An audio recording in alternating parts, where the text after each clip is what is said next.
this is the number 20 opportunity, would be to make homeownership an affordable dream again. Okay.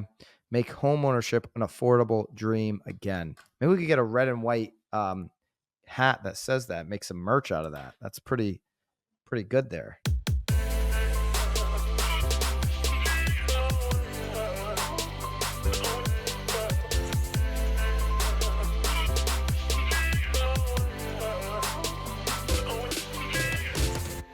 This is Byron Lazine and Nicole White, and you are tuned into episode 341 of The Real Word. Word is up. All right, Nicole, we've got a opportunity report. We mentioned this, we teased it, the little setup from last week's pod to this week's, so that they kind of tie in together. Okay? I mean, they spend time on this. There's like a logo for it. I mean, it's beautiful. It's really happening. It's T360 colorful. T360 does a great job with all of their reports. I've always read Real Trends, not the Real Trends, but their Trends report each and every year that comes out from T360. I buy it every year. It's absolutely worth the read, but all of their reports are. And this one, as we mentioned last week, is kind of a follow-up to the D.A.N.G.E.R report, which Stefan Swanepoel and the T360 team put together 10 years ago. The D.A.N.G.E.R report was put together in 2014, but published in 2015. The industry actually asked T360 and Stefan to go do that D.A.N.G.E.R report so we could see what was coming ahead of time. And a lot of what was in that D.A.N.G.E.R report, the predictions, were fairly accurate. So I want to actually start there before we get into some of the opportunity report. Okay. I think Jack Miller, CEO of T360, is going to come on Knowledge Brokers pod maybe this Friday. So we might have a conversation with Jack on what he found. The opportunity report is, by the way, how many pages was that, Nicole? It was this new one. I don't know. It's enormous. It's 114 pages. So I didn't even get to the bottom. Nicole definitely got the whole way through it. She's read it 15 times. Maybe. We're gonna break down the highlights, and then if you're interested from Jack's perspective as the CEO of T360, tune into Knowledge Brokers this Friday, and we're gonna get some of that conversation going. But I want to start with the D.A.N.G.E.R report, because if we're gonna really be prepared for the future, Nicole, it might be, prudent of us to take a look at the history. Okay. So there were 10 predictions that were the main predictions in the D.A.N.G.E.R report in 2015. And in the nowbam.com article, there is this story about a executive leader who took part in this opportunity report, who said, well, before I go and take part in the opportunity report, I'm going to take the D.A.N.G.E.R report from the past. I'm going to run that through OpenAI's ChatGPT and see what of the main predictions were accurate and not accurate according to ChatGPT. Right. I don't know why the BAM article doesn't say who that was. That, I guess I'm not allowed to say who that was. Which leader did that? I don't know. You think I'm answering that? I don't know. You just posted a photo with the three of us. So if somebody's following at Nicole White Realtor, what's your Instagram right now? Nicole, what is it now? What is it? You changed it. NicoleWhite.ct. At NicoleWhite.ct on Instagram. You'll see which photo I'm talking about. She posted a nice photo of me, her, and an industry leader who ran this through ChatGPT. I know that to be true because the person told me. I guess I'm just not allowed to say it.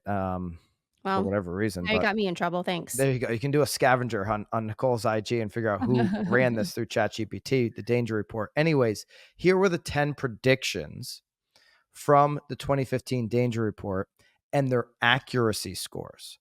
So number one prediction, the number one theme out of that D.A.N.G.E.R report, Nicole, was that there are masses of marginal agents. Right. And that they're destroying industry reputation.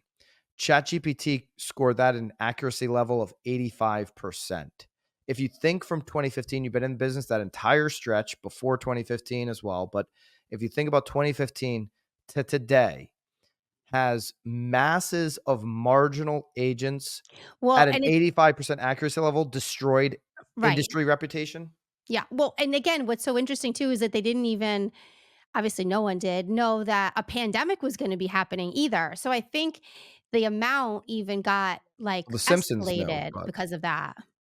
I think The Simpsons called the pandemic. Yeah.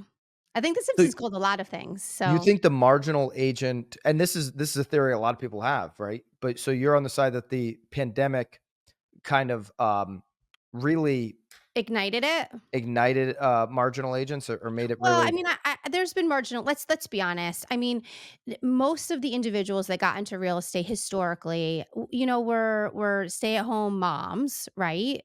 Like, we're talking, like, back in the day. So, I okay. mean, again, it's sort of started out honestly as sort of a marginal career.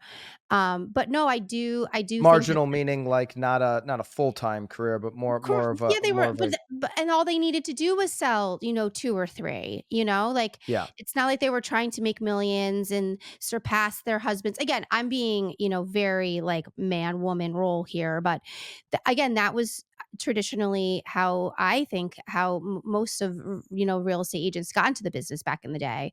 Um, but I do think the pandemic certainly lit it on fire. Yeah, I mean, just like look at our market, the amount of people that came in and very quickly got out, when it for sure. all started Yeah, started so going down. inexperience, um, you know, some folks that are looking at it as, to your point, hey, if I pick up 2 or 3 deals, it's a win for me personally, but is that a Right, win for the perception of the industry? right, Certainly not if you're grading the agent who's doing maybe 50 deals and been doing that 50, 10 plus years versus an agent coming in doing 2 deals in their first year. The difference of service, expertise, knowledge, connection of the market, access is going to be pretty different. Number two, commissions spiral downward, 95% accuracy. I don't really think that's even disputable.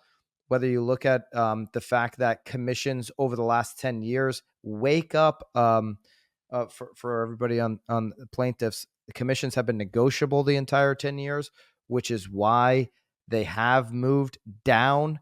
And then you have commission compression layered on top of that with some of the portals and some of that stuff. Yeah, there's been a downward trend on commissions. Catch mark. Number three, agent teams threaten the survival of brokerages. GPT has that in at 75% accuracy. What number one, do you think that teams and the size and market share that teams are growing to threatens the survival of brokerages? And is that like on its own, do teams threaten the survival of brokerages? And then number two, has that been an accurate analysis of the last 10 years? It's interesting because again, until I read it, I guess I've never really thought that a team would threaten a brokerage. I think just the industry in itself has threatened brokerages. I mean, it's why you see so many brokerages starting to dip their feet in, like, insurance, and why they're dipping their feet in mortgages because that's really where, like, their meat and potatoes are coming. Um, but I guess if you start looking at maybe how large some teams can get and based on maybe some commission splits, maybe it is taking from the bottom line, but I don't know that it's a 75% in terms of survival for a brokerage. Well, the margin from brokerage to team is very small. And so Correct. the margin then shifts to, team. Yeah, but Uh, let's be honest though too. I mean, okay, cool, you have like 100 agents, but like would you have really have been making a well, substantial amount of money off of all of them? Because I'm sure well, some of them are marginal. yeah, I think the debate there is, would that brokerage, by the way, have the leadership available rather, to recruit those agents that the team was able to recruit? And Yeah, then number two to that, would that brokerage even have had the ability, which is this is why teams exist, because brokerages have shown an inability to generate consistent leads and right. the support that go there. So Or keep them in the game. I keep them in the mean, game, keep yeah. all of that. So there's no question the growth of teams in terms of market share and size has threatened brokerages. I mean, if you look at The survival of them, though? I mean, it's not like Coldwell well, Banker is gonna, like, shut its doors because of its teams. you may see some of that coming. Yeah? Okay. I mean, Coldwell Banker's entire listen, I got a lot of friends at Coldwell Banker. I'm not, when you start talking about brokerages, some people get a little awkward in the comments. Right. CB peeps, I love you. But the CB approach right now is to throw money So at much money. every single solo agent because they're right now the mandate in Coldwell Banker. I know this to be true. Okay. So I know this from an executive. The mandate at Coldwell Banker across the board, across the country, is agent count. And everybody should be focused on agent count if you're a brokerage. I get that. Okay. Everybody's focused on agent count, but they're doing it through going out there. And even if the agent's done 2 deals, they're going to go throw 4 or 5 thousand bucks at the agent and pick them off a competing team or competing brokerage. They are throwing so much money with the promise of being able to guide that agent to their next step of the journey. That's the part that is going to be okay. Is that, they don't generate leads. Right. There's a lot of things that CB doesn't do once you get over the hump of that initial, bonus. And so CB, or let's take a Remax. Is Remax threatened by teams getting so big that they go and decide to be their own team ridge? Okay, think about um, you know, some of the biggest teams at Remax. Where have they gone? Remax is what, 9 or 10 quarters consecutive of losing money, and you continue to see some of the biggest teams now either go and become their own broker, team ridge, or leave entirely. So there is a threat there. I think what some of the newer models, a Real or EXP, has done allows for some level of retention. If you leave a team, you might still want to stay at a Real or an EXP. The other side of that you've seen with teams is that okay, those agents that aren't on a team in those brokerages, because it's such a virtual experience, can be the easiest to recruit Right. because they can feel like they're on an island at times if they're not connected into the community. There are smart brokerages that have worked well with their teams and have given them the support that they need. But generally speaking, on a traditional brokerage model, if the brokerage isn't getting, mortgage insurance support from their biggest teams, then they're not going to be very profitable. Right. And then their manager or their recruiter is essentially recruiting in the same marketplace as a team who probably has a more dynamic leader. And so there is a threat there. Well, and you Um, have also a whole team, like, I'm assuming if you like your team, willing to recruit too. So it's not just, hey, the manager is out trying to get the agent. It's yeah. then the entire team then behind them saying, it's a great place to be. Come join us, you Yeah, I know? mean, and now and listen, that's one of the reasons why there may be Real EXP LPT now is looking at like, okay, you bring in a lot of teams, and then some of those agents continue to obviously Elevate. recruit, or as Real says, attract, but also um, retain long term. So uh, the survival of brokerages, there's a lot of reasons to that. To me, it's also the inability to innovate, the inability to get together and come up with um, a solution for MLS. There's a lot of reasons why some brokerages might be on the brink of not surviving. All right, number 4, decline in the relevancy of agents. That was a 90% accuracy score. Can't say I agree with that. ChatGPT. Um, Commissions concentrate into fewer hands, 85%. Yeah, that came out to be true. ChatGPT says that was 85% true. Technology becomes a runaway train, 80%. Absolutely. Right. There's no, you don't have a dispute on that, do you, Nicole? Nope, never. For sale by owner develops into a do it yourself model. 75% accuracy. Regulatory tsunami hits was one of the biggest predictions in the danger report in 2015. ChatGPT calls that 100. 100% accurate of happen. And of course, we had a regulatory tsunami. That's why I say 2024 is harder than 2008 for agents, because The market is, we just saw Wall Street Journal said, hey, you got the lowest existing home sales since 1995. Okay, worst year on existing home sales since 95. And then you couple that with the all of the lawsuits and the regulatory, like this is harder than 2008. I get it. In 2008, if you want to survive, you had to learn short sales and all of that. And I don't even think you were doing short sales yet in 2008, were you? I some think, like markets were. Connecticut, no, like where we were, Connecticut wasn't. That wasn't until no, 9, not 10, yet, like 11, 12. 2008, you are I Yeah. mean, you 8, were just actually, the holding market was on still really, going up. really tight. In our market, the market was still going up in 8. Yeah, And we were late. It was more like 9. But some markets it happened in 8. Okay. So, but 8 is really a reference for that whole time period. right, What yeah, yeah. happened in 8, it stretched into 13. So Oh, I it was was a gonna say, I think marathon. 12 was, like, the worst time here. 12 was the double bottoming. Okay, Yeah, going back in history a little more than we need to. All right, anyway. number 9, new business models go mainstream, 90%, absolutely. As mentioned before on some of the new models. The agent is removed from the transaction. GPT had that a 60% uh, relativity score. Now, like, listen, 60% might be the number there, Nicole. Yeah? Zillow gets This is 40%. saying this is a longer Well, term just prediction. think about just Longer term, it's I no, I would know. not say it's 60% But today. GPT is saying accuracy score of today from these 2015 predictions that the agent removed with transaction 60%. If you think about it, Zillow gets 40% of a referral fee. So on the money, the agent's left with 60%. I'm just saying, You're that just saying. they might GPT might have nailed that number there a little bit when you look at it from that perspective. I get it.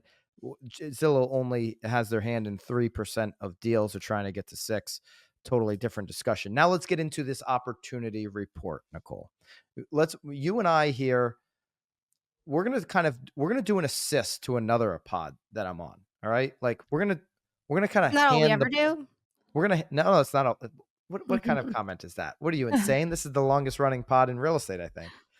Um, we're gonna do a little handoff to Knowledge Brokers Pod when I think Jack Miller is gonna come on and break down his thoughts. But we're gonna Has he not cover. committed? I feel like do we need to, like I'm actually trying to get our side times because he wanted a oh, different time, so I'm just trying to get my side together actually. But it's gonna happen. We'll get our stuff together. I'll get Tom Tool to get his situation right. uh-oh. Um, Tom Tool has no, a situation? his calendar. He's got a very robust calendar. I'm sure. All Mine's right, pretty robust too, so yours is robust, but I keep you on schedule here for the real word. yes. All right, so there's 20 opportunities in this opportunity report as identified as the main um, pathways for stakeholders of our industry to see. So Stefan says, amid the aftermath of the billion-dollar settlements related to antitrust cases, the rapid rise of artificial intelligence and a deepening affordability crisis, the Opportunity Report outlines 20 pathways for stakeholders to seize opportunities during this period of transformation. Now, there were over 50 of the industry's most influential CEOs and leaders, and then I also was able to do it as well. So I guess there was 50 influential CEOs and leaders, and then me, Plus you. and Mhm. then plus me. Um, where listen, I'll just give you a little behind the scenes if I can. Yeah. Stefan set up Zooms with all 50 plus of these CEOs, industry leaders, and the Zoom came in at like 90 minutes. I think we spent 2.5 hours. I know, like when I was talking to Were Sharon you about, into it? You don't really I guess you like long form. How'd you feel about it? I mean, getting 2.5 hours with Stefan Swanepoel, it was like a Awesome. bucket list thing, and it was Yeah. great. Um, to be able to spend that much time. I've met him in the past, been able to have some Did he conversations, let but you ask questions too? it was a general conversation, and that's how he was pulling his data.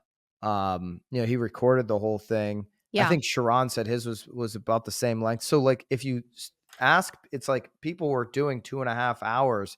He did that 50 times to put this report together. That's a huge investment into the industry and into the future. So, obviously, want to thank T360 and Stefan for even doing that. Um, here are the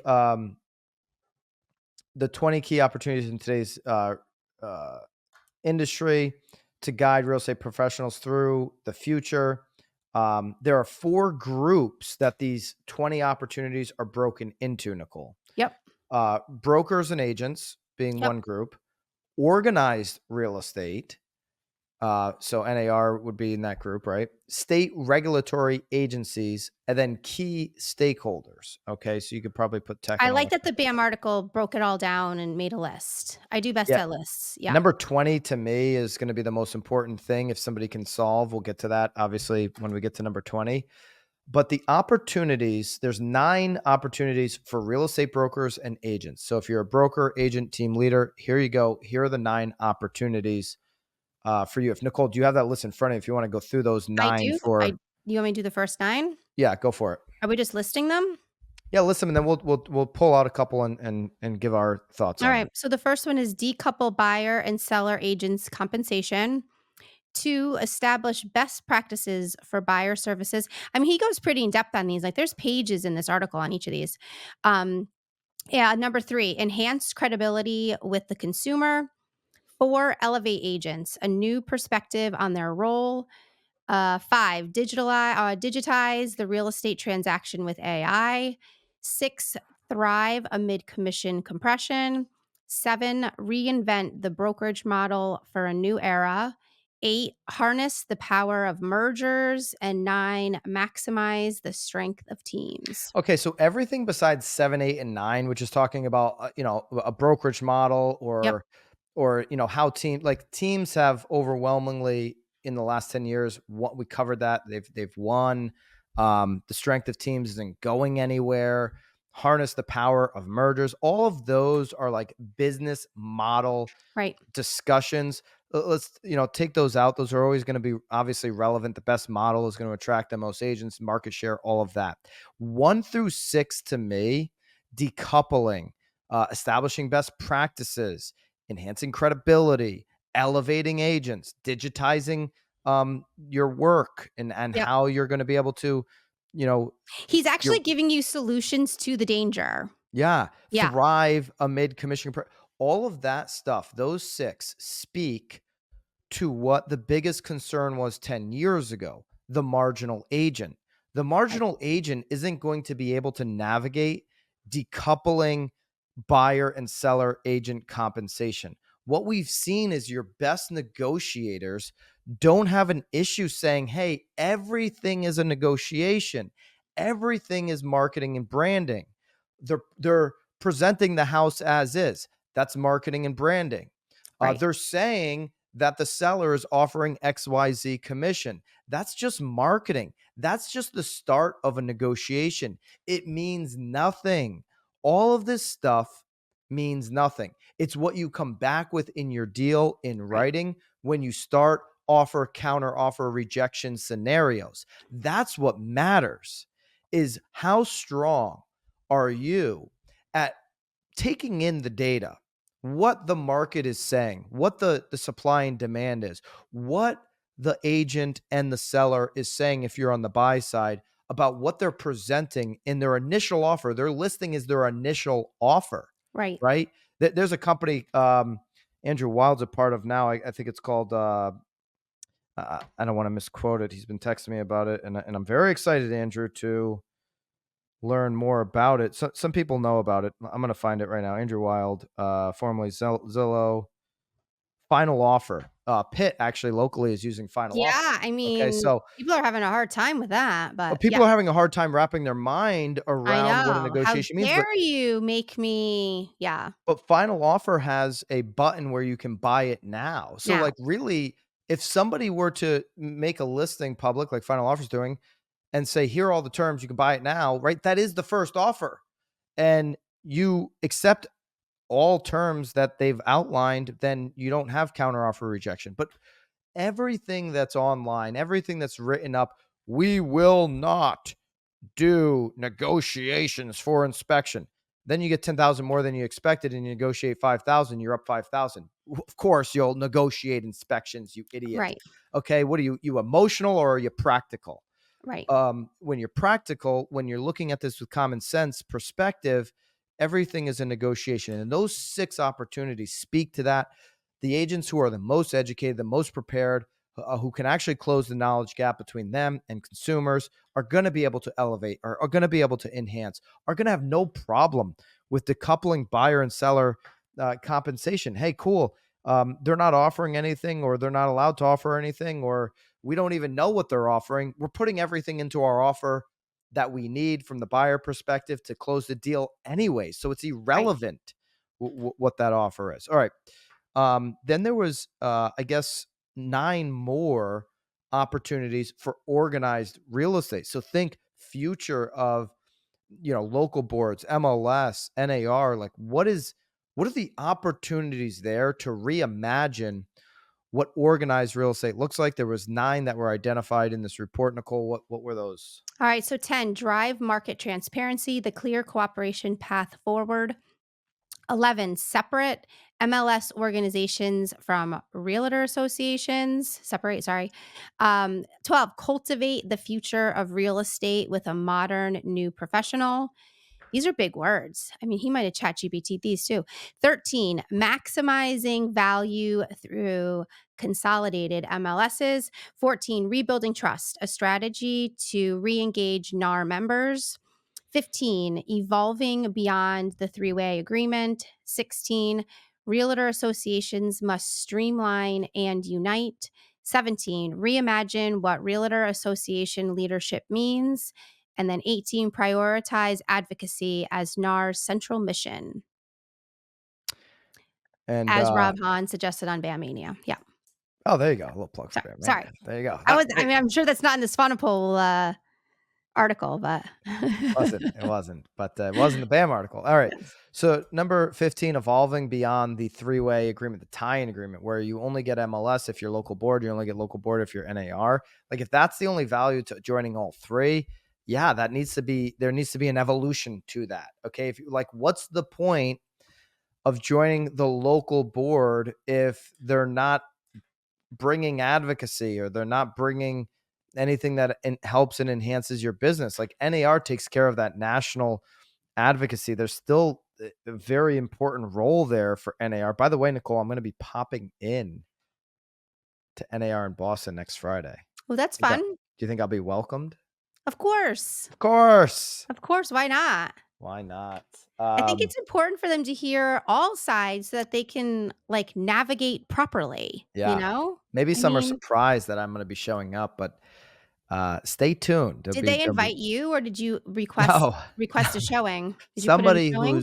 somebody did invite me, who's been a um, part of NAR and locally in her market, different market. She's a CEO of big company. She said, I think it'd be nice if you came, hung out with us, like her group. Um, So she had a ticket. She gave you a ticket? she gave me the Are you permission to show up. disclosing I'm this like, for the first time? this will be the first time I go to an NAR event. Obviously, a critic of some things that NAR has done. But I also gave Kevin Sears a lot of credit for earlier this year doing an interview. And so there's, I can, I'm going to call it as I see it. I'll continue to do that, obviously. But um, they've got to get away from this three-way agreement. That was one of the things that I thought as I input uh, my thoughts into this opportunity report strongly about. I've felt strongly about that for a while. A strategy to re-engage NAR members. I mean, clearly that is an enormous opportunity. I mean, what can you think of, something that has, had a stronghold on an industry, or attention, has dropped to the level of disapproval, and then risen back to prominent. Maybe one of maybe if Trump gets in, Nicole, you could say that, right? He became a president. After his presidency, he had very low, and then now he's running again, and maybe going to win next. Maybe that's an example. I don't know, but I guess outside of Are we going we politics, shouldn't go politics. is there a company? Is there a situation? Like, what could you? Is there anything? There's I'm gotta be I'm something. sure if you gave me enough time to really think about it. There's gotta be, some examples there, right, that we can For point towards, sure. um, where they have a strategy to re-engage NAR members. It almost looked like with, PGA, They Liv have came to have a in. strategy because I mean, what else? There's no other option. Yeah. It looked like with PGA when Liv came in, then they were gonna do a deal together, but that deal kind of hasn't come together where, if Well, they it's like no one's got talking about it anymore. I will say that it made I feel like it made golf much more popular. So, I don't know about that. you I don't?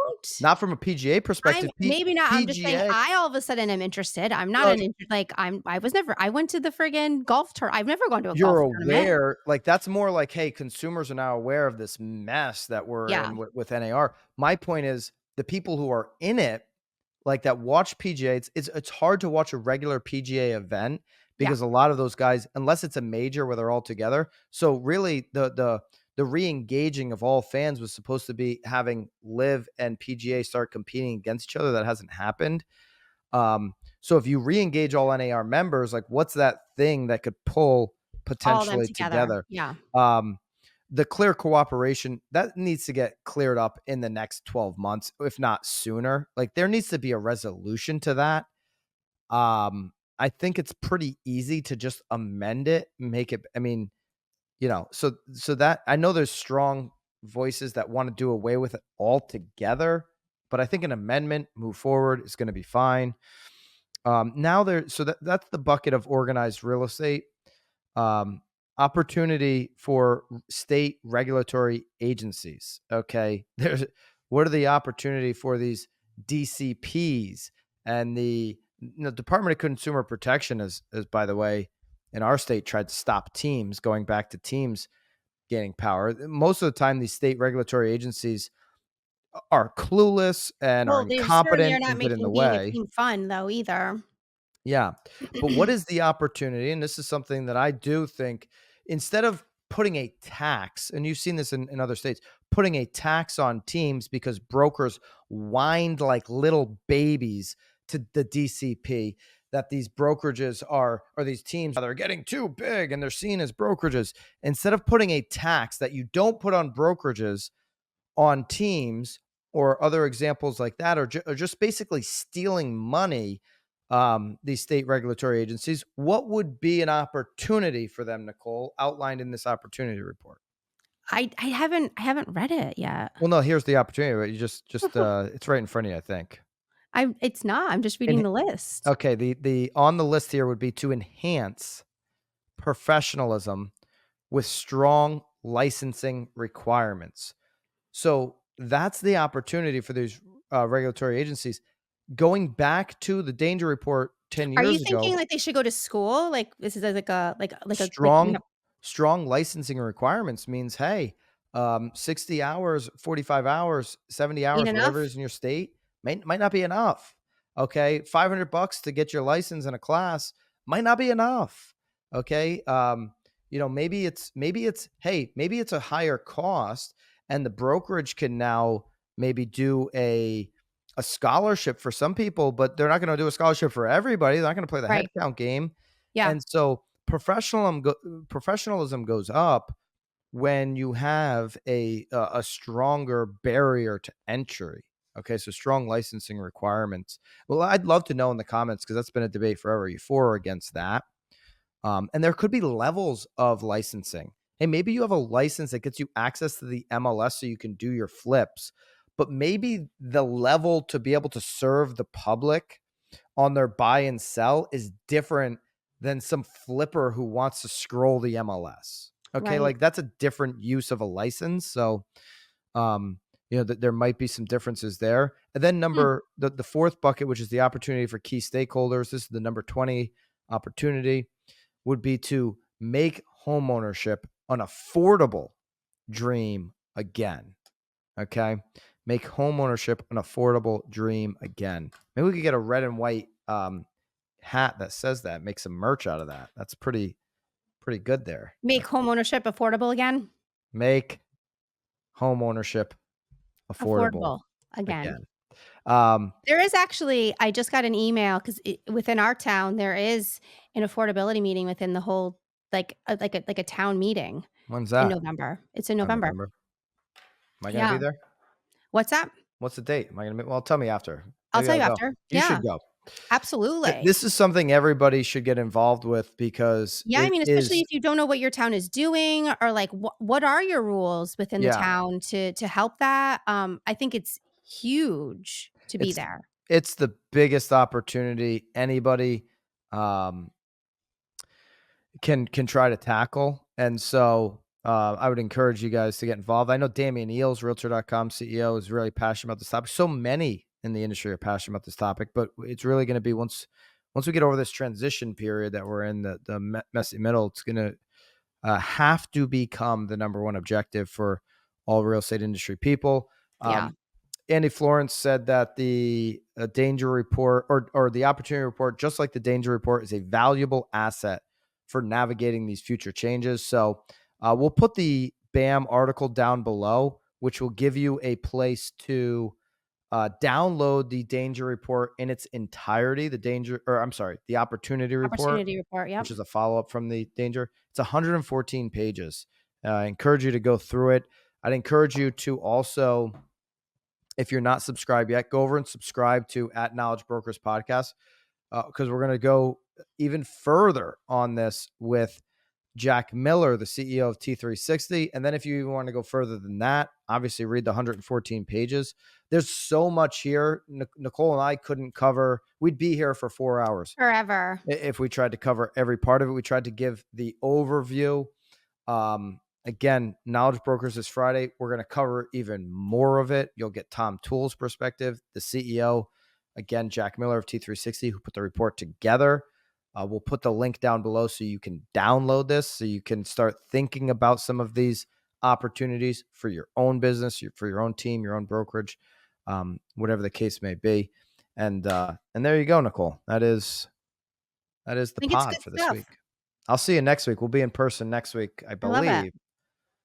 I'll be up there Well, next week. maybe So not. No. you're gone? No, I'm here. What you're are you did you vote early? You can't come up here on a voting day. Did I you vote voted early? yesterday. Oh, good for I already you. voted. Good. I voted yesterday. Done. Early Hopefully, vote. they don't blow up your voting box. Did you see some of those cities I didn't voting with like the drop it ballot? in some Oh, freaking you, like, random actually physically mailbox. went in? Yeah, they have early voting here. So you go and No, you there's early voting here as well. I think it's everywhere. yeah, it's everywhere. Yeah.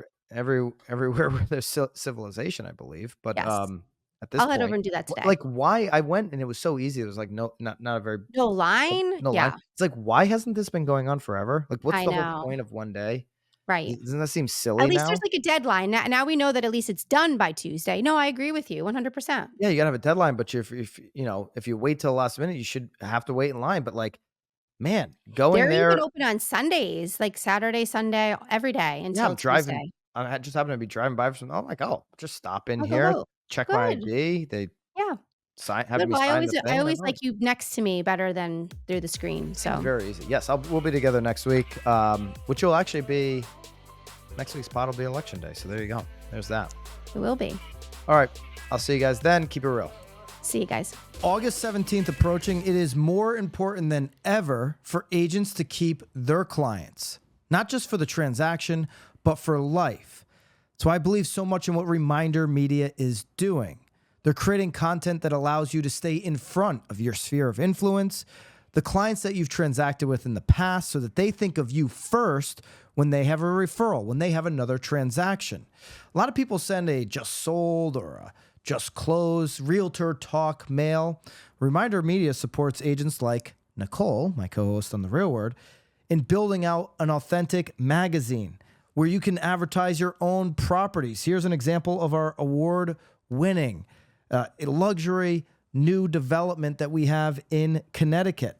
Put it right on the back and put in a whole bunch of relevant information. You can build out the content inside of your magazine and send it to maybe people you're following up with to get a listing, or people who are in your database right now who know you but might just forget about you because you're mixing in with all the postcards from the other agents. Reminder Media keeps you top of mind with the people that you want as clients for life. That's why we believe in so much of how they're helping agents just like you stand out. Go to remindermedia.com/BAM sample. Remindermedia.com/BAM sample today to get your sample and start reminding your clients exactly who you are today. At BAMX, we listen to what real estate professionals want and need. That's why our platform is filled with sought-after courses, content, and tactical assets for your business.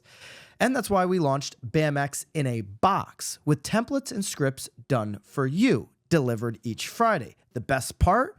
It's not coming from panel pontificators who bought their followers and don't sell any real estate. It's coming from top agents, team leaders, and content creators in the industry. It's education that actually shows you how to do what you need in today's market. And now it includes editable templates and scripts so you can easily deliver that knowledge to your database. Every day, we continue to add more content into BAMX, into our private Facebook community, content that works, content that our members have exclusive access to daily. So do not wait any longer. Use code REALWORD and join the thousands of agents taking their business to the next level today. Code REALWORD for 10% off. I'll see you in BAMX.